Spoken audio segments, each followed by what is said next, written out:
show, America loves babies. So much so, we even chose a 70-year-old baby to be our leader. And despite that particular baby's claims that Obamacare is slowly killing us all, the truth is that infant death rates in America have dropped to historic lows. That is good news, which I urge you to cherish. It's one of the few pieces of good news in this story, because there's a major shortcoming in America's maternal health care, specifically the maternal part. While American newborns are safer, the women who bring them into the world are in the most danger in decades. The United States has the worst rate of mothers dying during pregnancy, childbirth, or postpartum than any country in the developed world. The number of women in the U.S. who die in childbirth is nearing the highest rate in a quarter century. A woman giving birth here is twice as likely to die than in Saudi Arabia and 3 times as likely than in the United Kingdom. Those statistics are especially shocking because the U.S. spends more per capita on maternity care than any other nation. But most of that is focused on the child's health. We're kind of meh about those nagging husks that incubate them. And one subgroup of nagging husks is particularly overlooked. The rate at which rural women die of pregnancy-related complications is 64% higher than in large cities. God damn it! Rural areas should only have higher concentrations of good things like waffle houses and hot farmhands named Clem. You may be asking, how can so many of these rural mothers be dying in our modern 21st century hospitals? To which I answer, what hospitals? There's a growing problem across the country, limited access to maternity care and obstetricians for women in rural areas. In 2004, 45% of rural counties lacked hospital obstetric services. A decade later, it jumped up to 54%. 8 labor and delivery units in rural parts of Georgia have closed in the past 3 years. Around a third of Alabama's delivering hospitals have been forced to close their labor and delivery units. 9 rural hospitals have closed across Tennessee. Jesus, can't we just turn all OB units into Confederate monuments so people will actually protect them? Even if a rural county is lucky enough to have a hospital, maternal care is frequently the first department to go when budgets tighten, which is fair since a mere 100% of Americans are the result of female pregnancy. The only possible exception is Ted Cruz, who may have hatched from a lizard egg. We're looking into it. So what effect do these closures have on pregnant women? This small hospital in Louisville, Georgia, is one of the few facilities within a 60-mile radius where women can receive prenatal care. Women must travel an hour to Augusta for anything that requires specialized equipment, such as diagnostic imaging, and to deliver. Transportation is our biggest issue, and it's kind of a 50-50. Some have cars, most don't. A lot of them carpool. And then when they do get to the hospital, that sad music is playing. Such a bummer.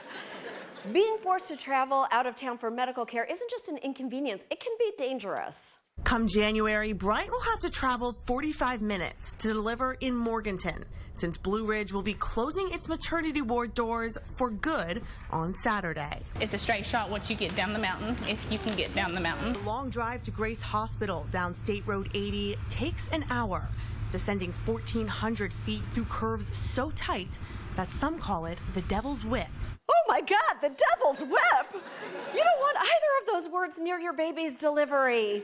Yes, we are living in a society that's outraged by problems with the Domino's delivery tracker app, but we're totally chill about problems with the delivery of new human lives. Maybe we'd care more if each baby came with a side of cheesy bread and a 2-liter Jolt.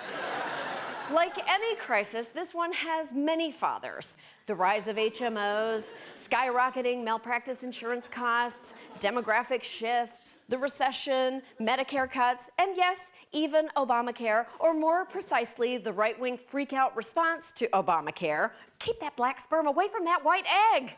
Come on. Oh. Many states refused the Obamacare Medicaid expansion that could have offset these other problems. Of the 83 rural hospitals that have closed since 2010, 3/4 were in states that didn't expand Medicaid. Oh, by the way, do you know which group suffers the most from... Black people? No, I didn't even finish the question. The answer to that question is always black people. Okay, well, let's see what the script says. Maternal mortality rates among African American women are more than triple the rate for white women. Told you. And it's not just on farms and stuff, it's everywhere. It's extremely shitty. Okay, I'm sorry. Yeah, you should be, because it's why you're not getting grandchildren. But it doesn't have to be like this. For example, in California, maternal mortality is actually decreasing thanks to the Maternal Quality Care Collaborative. They studied frequent causes of death like hemorrhaging, and get this, they tried to prevent those things. When they found that hospitals lacked a uniform response to severe bleeding during childbirth, they made specially designed hemorrhage carts, inspired, I believe, by the least popular game in the Mario Kart series. And they got results. While the country's maternal mortality rate has been increasing, California's dropped to 1/3 of the national rate.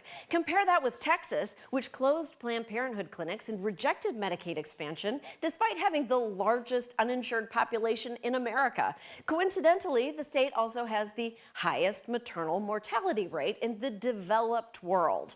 I guess the Lone Star State refers to the Yelp reviews of its maternity wards.